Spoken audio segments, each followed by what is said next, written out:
আমল, ইবাদত, নেকামল, ভালো কাজ, এটা আল্লাহর কাছে এত প্রিয়, অন্য কোন সময়ের আমল ইবাদত, অন্য কোন দিনের আমল ইবাদত আল্লাহর কাছে এত প্রিয় না। জিলহজের প্রথম দশকের এত মর্যাদা কেন বেশি ভাই? ইসলামের যে মৌলিক ইবাদত গুলো আছে প্রায় সব মেইন সব ইবাদত গুলোর সমাহার এই দশকে আপনি খুঁজে পাবেন, এমনকি রমজানেও পাবেন না সব। এই দশক যে মর্যাদার দশক যায়, ফজিলতের দশক যায়, ইবাদতের দশক যায়, জিকিরের দশক যায়, তাকবীরের দশক যায়, নফল রোজার দশক যায়, ধারণাই নাই আমাদের। কি করব আমরা কোরআন এবং হাদিসের আলোকে 11টি আমলের কথা বলতে পারি। এই 11টি আমল এই দশকের জন্য খাস, স্পেশাল। নাম্বার এক নম্বর এই দশকের আমল হলো বেশি বেশি আল্লাহর জিকির করা। কি করা? ইঙ্গিত করে বলেছেন যে তোমরা আল্লাহ তাআলার জিকির করো ফি আইয়ামিন মাদুদাত, নির্দিষ্ট দিনসমূহে, নির্ধারিত দিনগুলোতে তোমরা আল্লাহর জিকিরে মাশগুল থাকো। এখানে আল্লাহর জিকির যে নির্দিষ্ট দিনগুলোতে রাখার কথা বলা হয়েছে, সেই আয়াতের ব্যাখ্যা আবার তাফসীর ইবনে কাসিরে এবং ইবনে আব্বাস রাদিয়াল্লাহু তাআলা সহ আরো অন্যান্য মুফাসসিরদের থেকে বর্ণিত হয়েছে যে নির্দিষ্ট দিন বলতে জিলহজের প্রথম 10 দিনকে আল্লাহ তাআলা মিন করেছেন। এই 10 দিনই তোমরা আল্লাহর জিকিরে বেশি বেশি করে আল্লাহ তাআলার জিকির করো। তাহলে জিকির শুধু না, পরিমাণে বাড়িয়ে বাড়িয়ে বেশি বেশি পরিমাণে জিকির করতে হবে এই দশকে। আল্লাহ তাআলার স্মরণ অন্তরে হবে, মুখে আল্লাহ তাআলার জিকির চলবে, কাজের মাধ্যমে জিকিরের আমল চলবে, অন্তরের স্মরণের মাধ্যমে, মুখে জিকিরের মাধ্যমে। কোরআনের তেলাওয়াত একটা জিকির, তাসবিহ গুলো একটা জিকির, তাহমিদ আল্লাহর প্রশংসা একটা জিকির, এরকম যত জিকির আছে এই দশক হলো জিকিরের দশক। সবচেয়ে বেশি জিকির চলবে, সবচেয়ে বেশি কি চলবে? জিকির চলবে। দ্বিতীয়ত যে আমলটি চলবে তা হলো যে কোনো নেক আমল। কারণ একটু আগে আমরা হাদিস শুনলাম যে নবী করিম সাল্লাল্লাহু আলাইহি ওয়াসাল্লাম বলেছেন, মা মিন আইয়ামিন আল আমালুস সালিহু ফিহিন্না আহাব্বিলাল্লাহ মিন হাযিহিল আইয়াম। এই জিলহজের 10 দিনের চাইতে অন্য কোন দিনের নেক আমল আল্লাহর কাছে বেশি প্রিয় না। মাস হিসাবে রমজান সবচেয়ে সেরা, আর দিন হিসাবে খুচরা দিনগুলোর মধ্যে রমজানের বাইরে সবচেয়ে সেরা কোনটা? জিলহজের প্রথম দশক। রমজানের পরে মর্যাদার বিচারে সবচেয়ে বেশি মর্যাদাপূর্ণ দশক হলো এই দশক। এই জন্য এই দশকে আমল করলে আল্লাহর কাছে এত প্রিয় যে অন্য কোনো সময়ের আমল আল্লাহর কাছে এত প্রিয় না। এই জন্য এই দশকের দ্বিতীয় আমল হলো বেশি বেশি নেক আমল করা। বেশি বেশি কি করা? নেক আমল করা। রুটিন যে নামাজগুলো আছে, কাজগুলো আছে, সেগুলো বিশেষ ইহতিমামের সাথে করা। অন্য সময় আপনি নামাজের টুকটাক গাফলতি করেন, কিন্তু এই দশকে মোটেই করবেন না। অন্য দশকে আপনার ফজরের জামাত একটু মিস হয়, এই দশক মোটেই করবেন না। আগে থেকে ইহতিমাম থাকবে যে এই দশক কোনোভাবে ইবাদত থেকে আমি যেন দূরে না থাকি। আল্লাহ তাআলা আমাদের সবাইকে আমলের তৌফিক দান করুন। তাহলে 2 নম্বর আমল হলো বেশি বেশি নেক আমল করা এই দশকে। রুটিন নেক আমলগুলো যেগুলো সবসময় করতে হয় এগুলোকে বিশেষ ইহতিমামের সাথে করা, আর আরো নফল আমল বাড়িয়ে বাড়িয়ে করা। আপনি অন্য সময় কোরআন তেলাওয়াত খুব বেশি করতে পারেন না, এই দশকে কোনো অবস্থাতে ছাড়বেন না। অন্য সময় তাসবিহ তেলাওয়াত খুব বেশি হয় না, এই দশকে কোনো অবস্থায় ছাড়বেন না। অন্য সময় নামাজে খুব বেশি খুশু ধরে রাখতে পারেন না, এই দশকে চ্যালেঞ্জ থাকবে যে ধীরস্থিরতার সাথে মনোযোগের সাথে নামাজ পড়ব। এভাবে নেক আমলের কসরত করতে থাকবেন আল্লাহর প্রিয় পাত্র হওয়ার পথে। আমরা এগিয়ে যেতে চাইলে এই দশক, এই 10টা দিন আমাদের জন্য বিরাট বড় একটা সুযোগ। আল্লাহ আমাদের সবাইকে তৌফিক দান করুন। 3 নম্বর, এই দশকের করণীয় হলো সকল গুনাহ থেকে অন্য সময়ের চাইতে এই সময়টাতে বেঁচে থাকার জন্য বেশি সচেষ্ট থাকা। গুনাহ তো 12 মাসই আমরা করব না, কিন্তু এই দশক গুনাহ না করার ব্যাপারে চেষ্টাটা একটু বেশি থাকবে। কারণ আপনারা সূরা তওবার একটা আয়াত শুনেছেন, আল্লাহ রাব্বুল আলামিন সম্মানিত 4 মাসের আলোচনা করে বলেছেন, যালিকাদ দীনুল কাইয়্যিম ফালা তাজলিমু ফিহিন্না আনফুসাকুম। এই সম্মানিত মাসগুলোতে তোমরা নিজের প্রতি নিজে অবিচার করিও না। ভাইরা আমার, তার মানে যেই সময়টাতে আল্লাহর নৈকট্য লাভের সুযোগ, ওই সময়টাতে যদি কেউ পাপাচারে লিপ্ত হয়, এর চেয়ে পাপিষ্ঠ আর কে আছে? এই জন্য আল্লাহ রাব্বুল আলামিন আমাদেরকে দরদের সাথে বলছেন, ভাষা খেয়াল করেন, ফালা তাজলিমু ফিহিন্না আনফুসাকুম, তোমরা নিজের পায়ে নিজে কুঠারাঘাত করিও না। এই 10 দিন না, শুধুমাত্র এই পুরো সম্মানিত 4 মাস, সম্মানিত 4 মাসের ভিতরে টানা 3টা মাস চলছে, জিলকদ, জিলহজ, মুহররম, আরেকটা হলো রজব মাস, রমজান আগের মাস। তাহলে সম্মানিত 4 মাসের মধ্যে এই 10টা দিন আবার বিশেষ মর্যাদাবান। অতএব এই আয়াতটা এখানে আরো বেশি ফিট হবে, অর্থাৎ পাপাচার থেকে বাঁচার জন্য আলাদা কসরত থাকবে। অন্য সময় আমি গুনাহের কাজ করলেও এই দশকে কোন অবস্থাতে আল্লাহর নাফরমানি করব না। আল্লাহ আমাদের সবাইকে বেঁচে থাকার তৌফিক দান করুন। ভাই আমার, তাহলে 3 নম্বর আমল আমরা পেয়ে গেলাম। 4 নম্বর আমল হলো যাদেরকে আল্লাহ তাআলা সামর্থ্য দিয়েছেন তারা হজ করবেন। এই দশক হজের আমলের মাস, আমলের দশক, এই দশকেই তো হজ হবে। অতএব যাদের তৌফিক দিয়েছেন আল্লাহ তাআলা, তারা কি করবেন? হজ করবেন, এটা এই দশকের আমল। এটা হলো 4 নম্বর আমল। 5 নম্বর আমল হলো যাদেরকে আল্লাহ সামর্থ্য দিয়েছেন তারা এই দশকে কোরবানি করবেন। কারণ কোরবানি এমন একটা আমল, নবী করিম সাল্লাল্লাহু আলাইহি সাল্লাম মদিনা হিজরত করেছেন, এরপর থেকে প্রতি বছরে তিনি কি করেছেন? কোরবানি করেছেন। আল্লাহ নির্দেশ করেছেন ফাসাল্লি লিরাব্বিকা ওয়ানহার, তুমি তোমার রবের নির্দেশ পালনার্থে নামাজ আদায় করো এবং কোরবানি করো। এই জন্য ঈদুল আজহা অর্থাৎ এই জিলহজের প্রথম দশকের শেষ দিন অর্থাৎ 10ম দিনে কোরবানির আমলটা করা, এটা যাদের সামর্থ্য আছে তাদের জন্য প্রযোজ্য। এই দশকের একটা আমল হলো কি করা? কোরবানি করা। কয়টা আমল গেল? 5টা। 6 নম্বর হলো যাদের কোরবানি করার ইচ্ছা আছে তারা জিলহজের চাঁদ ওঠার আগে আগে জিলকদ মাসের শেষ দিনের মধ্যে তাদের হাতের নখ, চুল, গোঁফ, অবাঞ্ছিত লোম এগুলো সব কেটে পরিষ্কার করে ফেলবেন এবং এই দশক আর সেগুলোতে হাত দিবেন না। কোরবানি করে তারপরে সেগুলো পরিষ্কার করতে চাইলে করবেন, এই দশকে আর হাত দিবেন না। নবী সাল্লাল্লাহু আলাইহি ওয়াসাল্লাম বলেছেন, মান আরাদা আন ইউদাহিয়া ফালা ইয়াখুয মিন শা'রিহি ওয়া আযফারিহি শাইআ, যে ব্যক্তি কোরবানি করার ইরাদা করেছে, নিয়ত করেছে, সেজন্য তার চুল, নখ এগুলো না কাটে ওই 10 দিন। জিলহজের চাঁদ উঠছে আর কাটবেন না, চাঁদ ওঠার আগে আগে কেটে ফেলবেন এবং কোরবানির পরে যায় কাটবেন, এই 10 দিন বিরত থাকবেন। তবে অন্য আরো বিভিন্ন রিওয়ায়াত থেকে, বর্ণনা থেকে বোঝা যায় যে এই আমলটা শুধু যিনি কোরবানি করবেন তিনি নন, যিনি কোরবানি করবেন না, কোরবানি করার সামর্থ্য নাই, তিনি এই আমল করতে পারেন, তাহলে আল্লাহ তাআলা তাকে কোরবানি করার সওয়াব দান করবেন। এমনকি কোন কোন সালাফ, কোন কোন সাহাবী থেকে আমলও বর্ণিত আছে যে বাসার বাচ্চা কাচ্চা যারা আছে তাদেরকেও এই দশকে চুল, নখ ইত্যাদি কাটতে নিষেধ করেছেন। তাহলে চুল, নখ ইত্যাদি কাটা থেকে বিরত থাকা এই 10 দিন, আগে কাটা এবং পরে কাটা, এই 10 দিন না কাটাকাটি না করা, এটা একটা মুস্তাহাব আমল এবং প্রায় সব ফুকাহায়ে কেরাম এই ব্যাপারে একমত হয়েছে। মাওসুআ ফিকহিয়া কুয়েতিয়ার মধ্যে লেখা হয়েছে যে ইত্তাফাকাল ফুকাহা, সব ফকিহগণ প্রায় একমত যে এই দশকে যিনি কোরবানি করবেন তিনি তো বটেই, কোরবানি যিনি করবেন না তাদের তরফ থেকেও চুল, নখ এগুলা কাটা থেকে বিরত থাকা মুস্তাহাব। তাহলে 6 নম্বর আমল গেল চুল, নখ ইত্যাদি দশক না কেটে থাকা। 7 নম্বর আমল হলো এই দশকে বেশি বেশি তাকবীর পাঠ করা। এটা তাকবীরে মুতলাক বলা হয়, সাধারণ তাকবীর। আল্লাহু আকবার, আল্লাহু আকবার, লা ইলাহা ইল্লাল্লাহ, আল্লাহু আকবার, আল্লাহু আকবার ওয়া লিল্লাহিল হামদ। এই তাকবীরটা হলো মিন শাআইরিল ইসলাম, এটাকে আমরা করতে পারি। ইসলামের যে নিদর্শনগুলো আছে সেগুলোর মতো করে এই তাকবীরটা আমরা পাঠ করব, এমন ভাবে পাঠ করব যে অলিতে গলিতে, রাস্তাঘাটে সব জায়গায় তাকবীরের ধ্বনি চলতে থাকবে, কারোর ডিস্টার্ব করে না, মৃদু কণ্ঠে সব জায়গায় গুনগুনিয়ে আমাদের মুখ থেকে তাকবীর চলবে। আপনারা অনেকে হয়তো শুনে থাকবেন সাহাবায়ে কেরাম রিদওয়ানুল্লাহি তাআলা আজমাইনের মধ্যে থেকে কেউ কেউ, আবু হুরায়রা রাদিয়াল্লাহু তাআলা আনহু, আরো কোন কোন সাহাবীর আমল বর্ণিত আছে যে জিলহজের প্রথম দশক শুরু হলে তারা বাজারে চলে যেতেন। বাজারে কেন যেতেন ভাই? শুধুমাত্র এই নিয়তে বাজারে যেতেন যে বাজারে গিয়ে অনেক মানুষজন থাকবে, তাদের সামনে গিয়ে উচ্চস্বরে তাকবীর পাঠ করব, আমার তাকবীর শুনে পুরো বাজারে সবাই গুনগুনিয়ে তাকবীর বলে উঠবে, এই উদ্দেশ্যে শুধুমাত্র কোন কোন সাহাবী বাজারে যেতেন এবং যে বলতেন আল্লাহু আকবার, আল্লাহু আকবার, লা ইলাহা ইল্লাল্লাহ, আল্লাহু আকবার, আল্লাহু আকবার ওয়া লিল্লাহিল হামদ। আমাদের বাসা বাড়ি, আমাদের ব্যবসা প্রতিষ্ঠান, আমাদের শিক্ষা প্রতিষ্ঠান, আমাদের চিন্তা চেতনা, মন, মগজ, দেহ, মস্তিষ্ক সবকিছু ইবলিস নানাভাবে আমাদেরকে প্রভাবিত করে রাখছে। ইবলিসের ওয়াজ তো আজকাল আমরা শুনি না। কোরআনে আল্লাহ তাআলা সবচেয়ে বেশি যাকে শত্রু হিসাবে দেখাইছেন সে হলো কে? ইবলিস। তার ব্যাপারে আল্লাহ বলেছেন যে সে আমাদের আদু ও মুবিন, স্পষ্ট শয়তান। আমরা জীবনে কোনোদিন দেখিই নাই, আল্লাহ বলেছেন স্পষ্ট শয়তান। কেমনে স্পষ্ট হলো? আমরা দেখিই না, সে থাকে গোপনে, আল্লাহ বলেছেন স্পষ্ট। ভাইরা আমার, এই জন্য আল্লাহ স্পষ্ট বলেছেন যে শয়তান নিজে দেখা না দিলে কি হবে? শয়তানের শয়তানি সারাক্ষণ আমাদের চোখের সামনে ভাসে, চতুর্দিক থেকে শয়তানি আমরা দেখি না?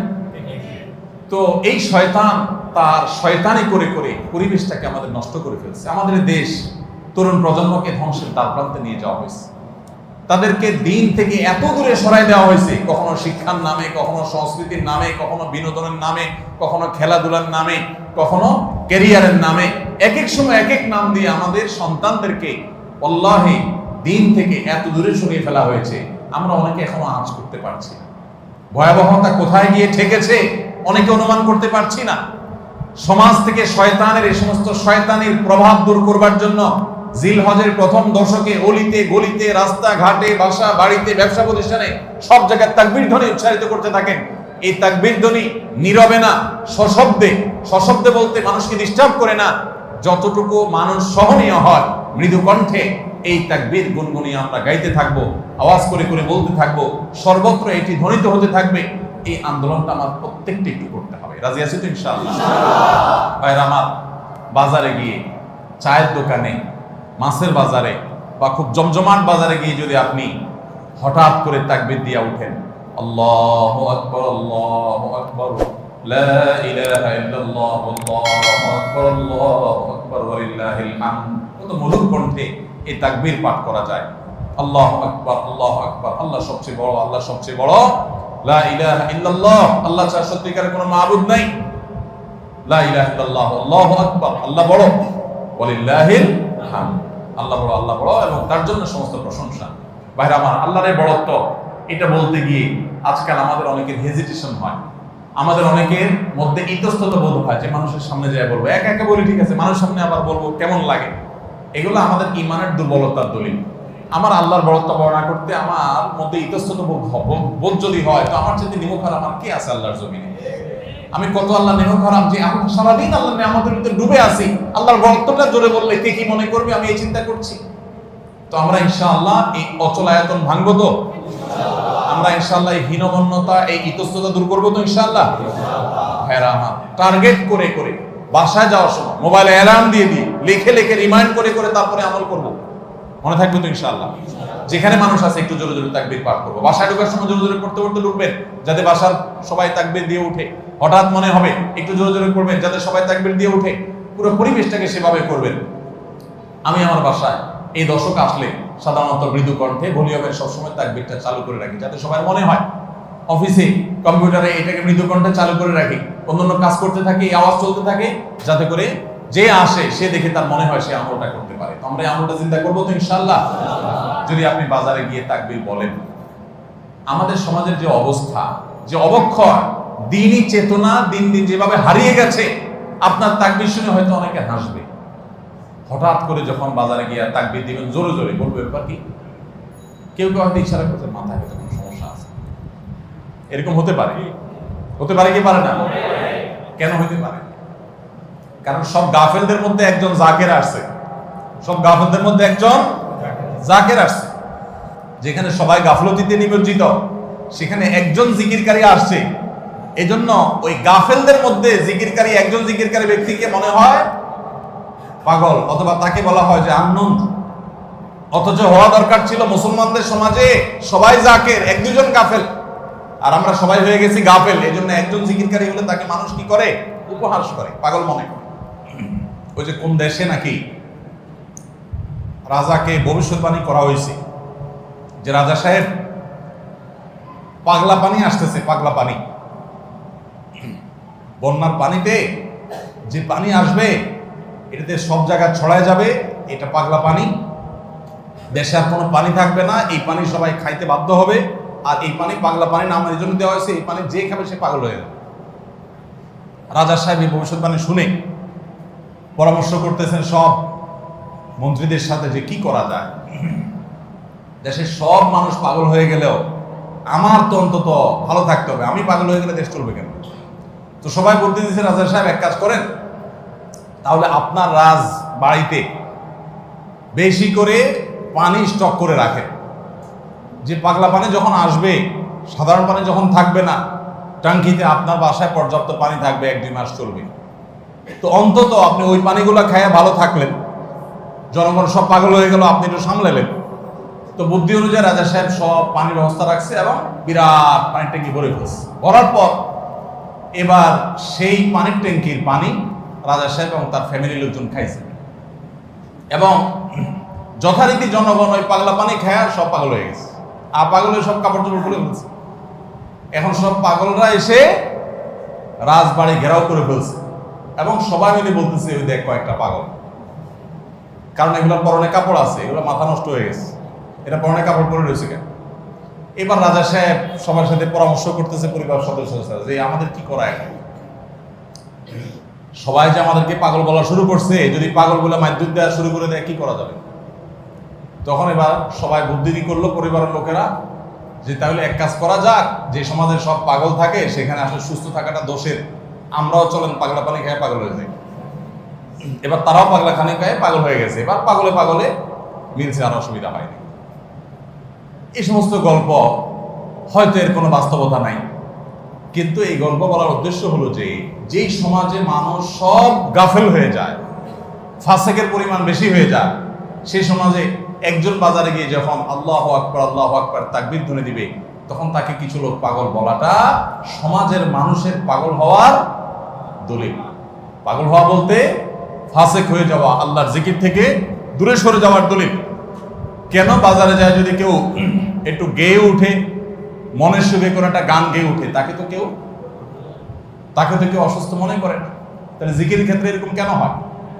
আপনি যদি বাসে উঠে বলেন আল্লাহু আকবার লা ইলাহা ইল্লাল্লাহ আল্লাহু আকবার ওয়ালিল্লাহিল হামদ, প্রথম কারোর কাছে আনইজি লাগতে পারে। উঠার পর যদি আরেকজন পড়েন, বলবে যে ভাই হাতে কোনো ব্যাগ ট্যাগ তো দেখা যাচ্ছে না, কিছু বেচবে নাকি? অকার টকার নেই কোনো। আপনি যদি তখন সুন্দর করে যারা অবাক হয়ে তাকাবে তাদের যদি বলেন, ভাই এই দশকে আমাদের নবীজি বেশি বেশি করে উচ্চস্বরে তাকবীর পাঠ করতে বলেছেন, আপনারা তো সবাই মুসলমান, আপনাদের সবাইকে স্মরণ করানোর জন্য আমি জোরে জোরে করছি, আপনারা কেউ মনে কিছু নিয়েন না, আলহামদুলিল্লাহ, তাইলে কেচ্ছা কত। তো আমরা এই আমলটা করবো তো ইনশাআল্লাহ। কঠিন আমল, কিন্তু এটাকে জিন্দা করতে পারলে সমাজে সর্বত্র যখন তাকবীরের ধ্বনি ভাসতে থাকবে, শয়তান পালা যাবে ইনশাআল্লাহ সমাজ থেকে।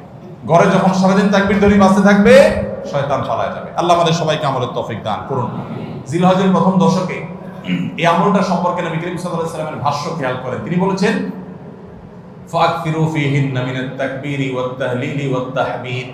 জিলহজের প্রথম দশক যখন শুরু হয়, তোমরা বেশি বেশি করে তাকবীর পড়ো, বেশি বেশি করে তাহমিদ পড়ো, বেশি বেশি করে তাহলিল পড়ো, অর্থাৎ আল্লাহু আকবার লা ইলাহা ইল্লাল্লাহ আল্লাহু আকবার ওয়ালিল্লাহিল হামদ, এটা বেশি বেশি করে পাঠ করো, নবী সাল্লাল্লাহু আলাইহি ওয়াসাল্লাম নির্দেশ করেছেন। তাহলে কয় নম্বর আমল গেল? 7 নম্বর আমল, বেশি বেশি করে তাকবীর তাহমিদ তাহলিল পড়া। 8 নম্বর আমল হলো এই তাকবীর তাহমিদ তাহলিলটাই বিশেষভাবে পড়া। 7 নম্বরটা হলো সাধারণভাবে রাত দিন যতক্ষণ পারেন বেশি বেশি পড়বেন, কোনো সময় ফিক্স নাই, এবং 10 দিন ফুল। আর 8 নম্বর আমল হলো এই তাকবীরটাই নির্দিষ্ট সময় নির্দিষ্ট দিনগুলোতে বিশেষভাবে পড়া। সাধারণভাবে তো পড়বেনই, আর বিশেষভাবে পড়বেন। বিশেষভাবে কখন? আইয়ামে তাশরিকে। আইয়ামে তাশরিক কাকে বলা হয় ভাই? জিলহজের 9 তারিখ ফজরের পর থেকে নিয়ে জিলহজের 13 তারিখ আসর পর্যন্ত। জিলহজের 9 তারিখ ফজর থেকে নিয়ে জিলহজের 13 তারিখ আসর পর্যন্ত প্রত্যেক নামাজের পর সবাই যার যার জায়গা, পুরুষরা সরবে আর মা বোনরা বাসা বাড়িতে নীরবে তারা তাকবীর পাঠ করবেন। আল্লাহু আকবার লা ইলাহা ইল্লাল্লাহ আল্লাহু আকবার ওয়ালিল্লাহিল হামদ।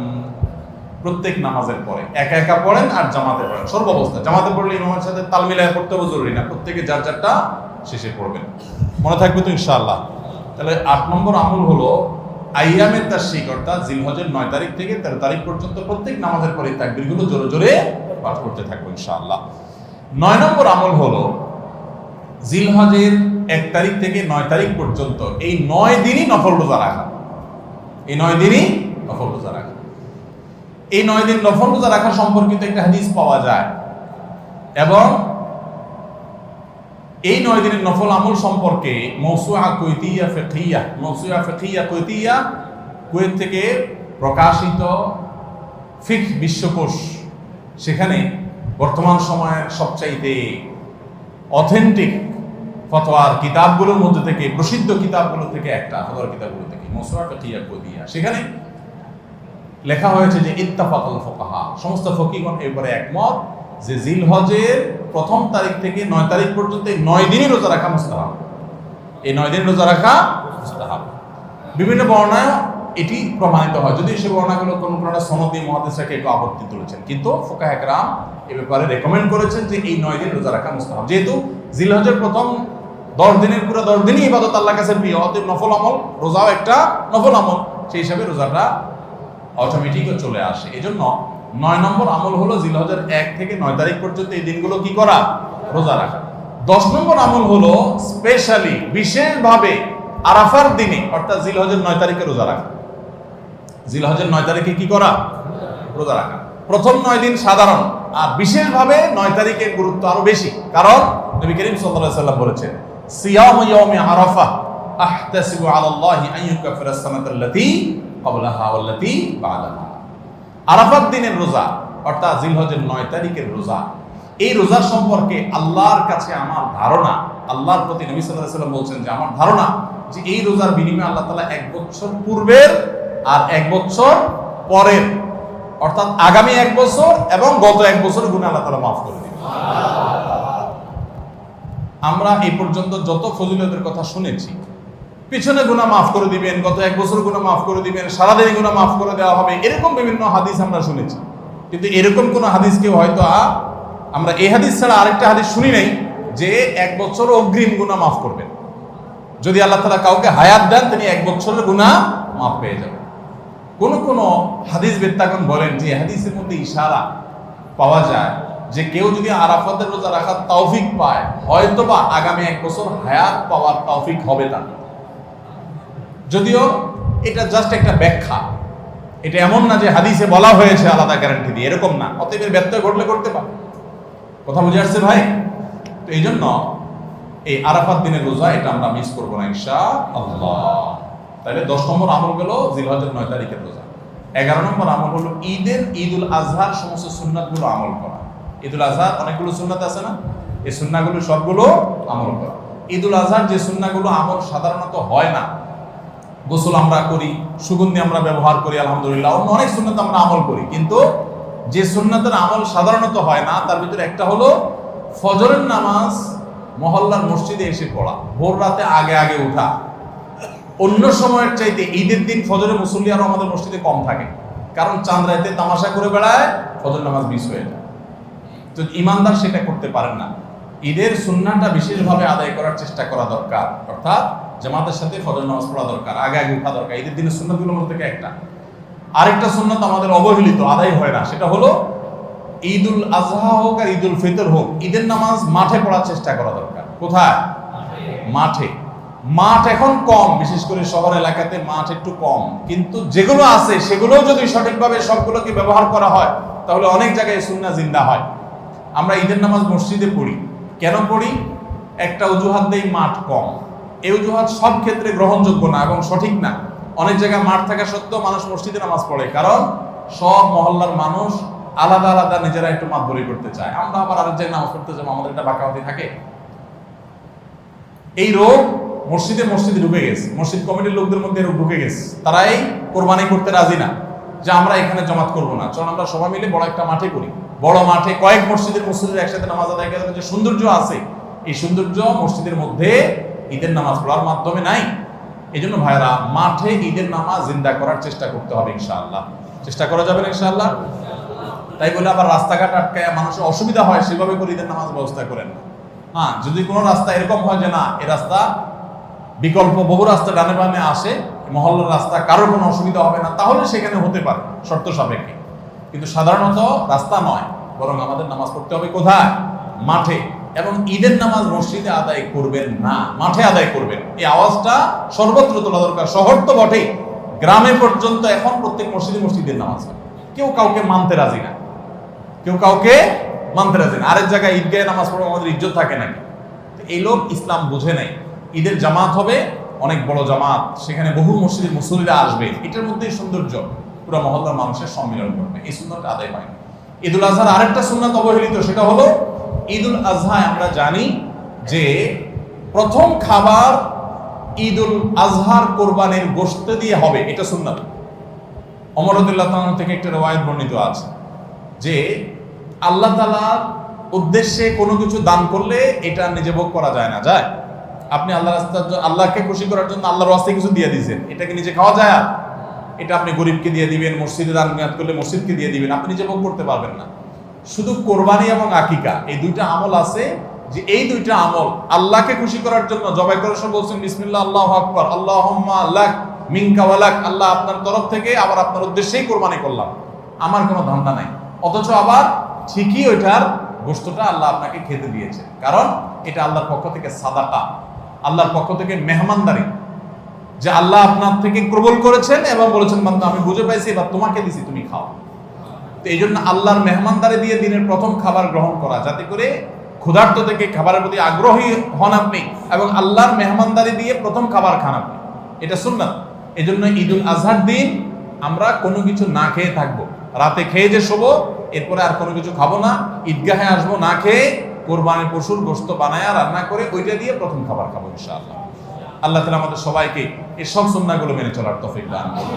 তাহলে 11 নম্বর আমল হলো ঈদুল আজহার সব সুন্নাহগুলা পালন করা। আমরা আবারও এক নজরে বলি, জিলহজের প্রথম দশকের 11টি আমলের সর্বপ্রথম আমল বলেছি বেশি বেশি আল্লাহর জিকির করা। বেশি বেশি কি করা?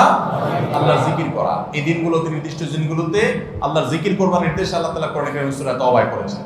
দ্বিতীয় আমল বলেছি বেশি বেশি নেক আমল করা, কারণ এই দশকের নেক আমল আল্লাহর কাছে অন্য যে কোনো সময়ের নেক আমল ভালো কাজের চাইতে বেশি প্রিয়। এই দশকের নেক আমল চলতে থাকবে, সেটা জিকির হোক, তেলাওয়াত হোক, দান সাদাকা হোক, নফল রোজা হোক, নফল নামাজ হোক, যত রকমের ইবাদত আছে, এটা ইবাদতের দশক। রমজানে যেরকম ইবাদত করতে থাকি আমরা, এই দশকে এরকম কি চলবে? ইবাদত চলতে থাকবে। 3 নম্বর আমল হলো অন্য যে কোনো সময় আমরা গুনাহ এবং পাপাচার থেকে বাঁচার জন্য যতটা চেষ্টা করি, এই দশকে গুনাহ থেকে বাঁচার চেষ্টাটা হবে অন্য যে কোনো সময় চাইতে অনেক বেশি। কারণ এই দশক মর্যাদাপূর্ণ ইবাদতের জন্য, সেখানে গুনাহ করলে তার দায় এবং তার প্রায়শ্চিত্ত এরকম ভয়াবহ হবে। এই জন্য এই দশকে গুনাহ থেকে বিশেষভাবে বেঁচে থাকার চেষ্টা করা। 4 নম্বর আমল বলেছিলাম যাদের আল্লাহ সামর্থ্য দিয়েছেন তারা হজ করবেন। 5 নম্বর আমল বলেছিলাম যাদের আল্লাহ সামর্থ্য দিয়েছেন তারা কোরবানি করবেন। 6 নম্বর আমল বলেছিলাম যারা কোরবানি করবেন, এমনকি বিভিন্ন হাদিস থেকে বোঝা যায় যারা কোরবানি করবেন না তারাও, এমনকি বাচ্চাদেরকেও জিলহজের এই 10 দিন চুল নখ কাটা থেকে বিরত থাকবেন। চাঁদ ওঠার আগে আগে করবেন আর কোরবানির পরে করবেন। কয় নম্বর আমল গেল? 6 নম্বর।